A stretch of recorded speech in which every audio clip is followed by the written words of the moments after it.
Welcome to a special Sunday afternoon live stream today. Why am I on live stream on a Sunday afternoon? I usually do that on in the morning.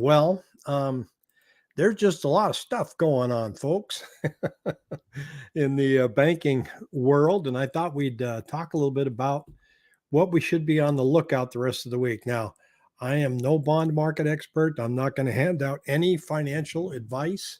But I'm going to show you what I've seen. But I'm going to start by reading a comment that came in from our Thursday night show with Pat, Jackie, and Ruby. And he says, if you need to sell a house, these are your people. If you need to buy a house, run for the hills. The four of you give real estate agents a bad name. Anybody who listens to you is going to make horrible mistakes to purchase a home right now. So there you go. Don't listen to us. We know nothing about what we're talking about. If I've ever told you it's a good time to buy a house, let me know in the comment section, because I don't think I've ever said that.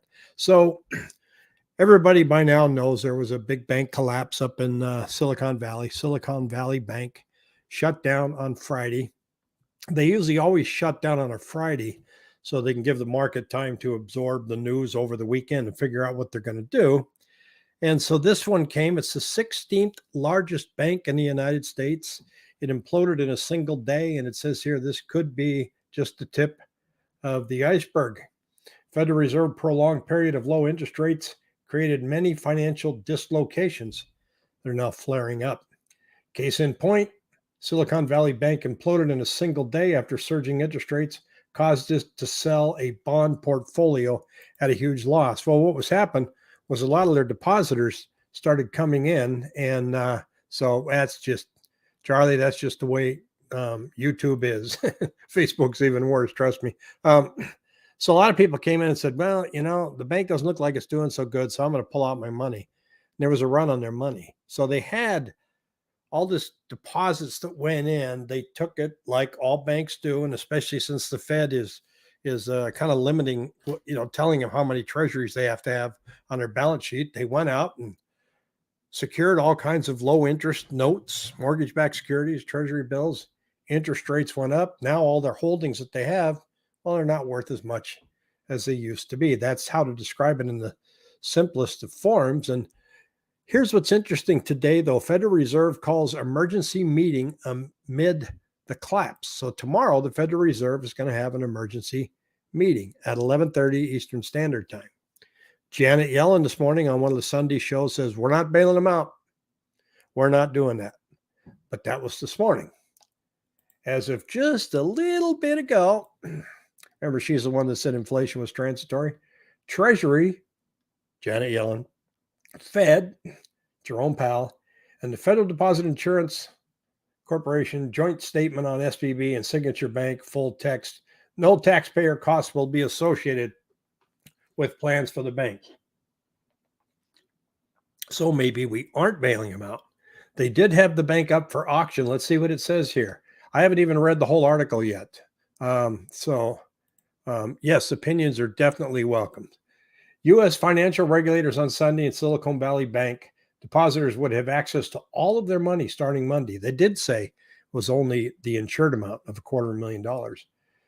It said here, today we're taking decisive actions to protect the U.S. economy by strengthening public confidence in our banking system. This step will ensure that the U.S. banking system continues to perform its vital roles of protecting deposits, providing access to credit of households and businesses in a manner that promotes strong, sustainable growth. I can't talk today.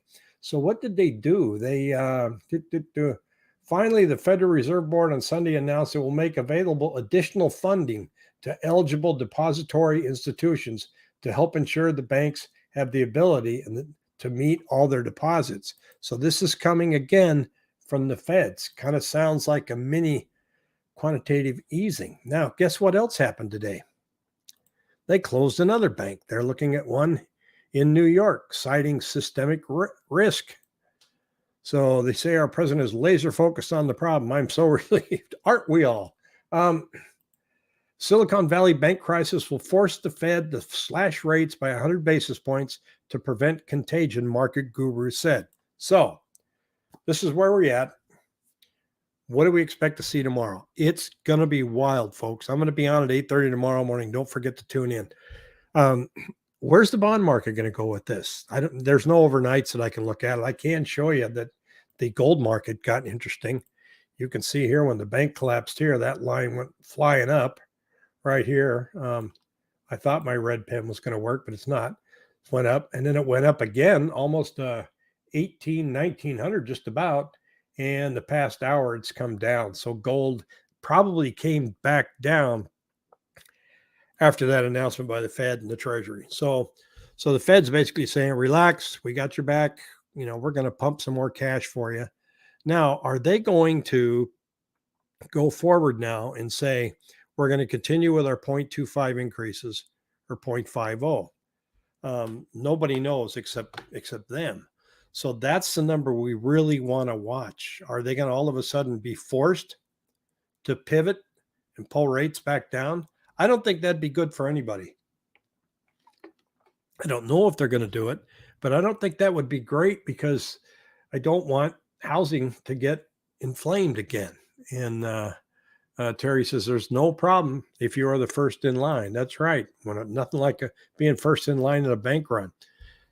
So the other thing to watch is as we're looking at the market on Monday, want to see if there's any kind of a bond market rally, what's going on with gold, what's happening with the stock market, and then later on in the day, what's the Fed say? Because they can move the markets a lot by just what they say versus what they actually do. Now, if the bond market rallies, in other words, if there's a flight to safety, and they actually named that there were 20 banks that could be in trouble. Well, guess what? If you're on one of those 20 banks, I'll bet Monday you're at their front door getting money out. Or you're home right now and you're transferring things like crazy, get your money out. So are they going to start having problems? Now, how is this different from 2008? Well, 2008, Lehman Brothers collapsed and they held all of these mortgage-backed securities that were bundled in derivatives that were spread out everywhere. So when they collapsed, it shut down credit. You couldn't get a loan. Mortgage bankers out of business. You probably have friends that were in the lending business. Pat's even told the story one day at 4 p.m. Pat, we can't fund your loan. Well, why not? There's nothing there. We can't fund them. It just shut down just like that. This is a different situation where this one bank, according to what I've read and seen, just had bad management. And so the feds came in and said, FDIC said, you're shut down. The concern is, can this trickle and can this spread? Because it is the 16th largest bank in the country. Is this going to affect Wells Fargo, Bank of America, et cetera, et cetera? Probably not, but it could affect the markets. And the markets don't like volatility. Traders do. If you're a bond trader or stock market trader, when there's wild swings up and down, they love this stuff. So that's going to be interesting to watch. I think we want to see how the bond market reacts in the morning. And I'll have it up here on Mortgage News Daily. They'll have the chart there and we'll see. And then we'll wait again.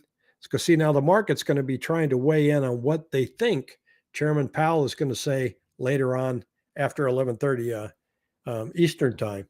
So they're going to, meet at 11:30 Eastern time. They're probably going to meet for a couple hours. We're not going to know what they said until well after that. So I guess 1 or 2 p.m. our time, there might be some news trickle out, and then there'll be a second reaction in the bond market. Bond market affects mortgage rates affect business. Away we go. Hello, YouTube. Good afternoon. Happy Sunday. I spent the day working on my travel trailer. I bought a comfortable mattress. If you've ever seen mattresses that come with RVs, they're about this thick.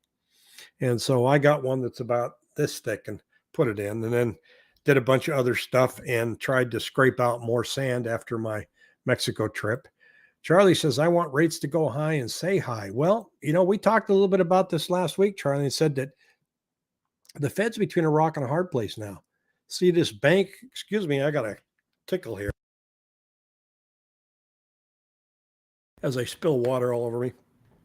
Still recovering from the cold. Hi, Rick. Good show. I got to stop this again. Bear with me. watch the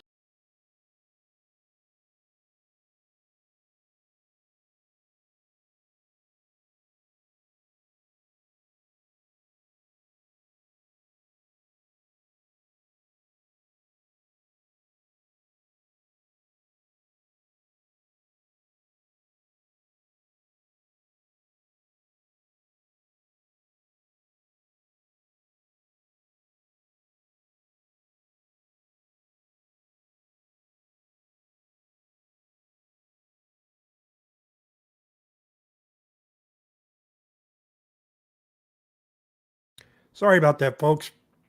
I'm going to have to go ahead and bail out. I'll see you tomorrow morning at 8:30. Thanks.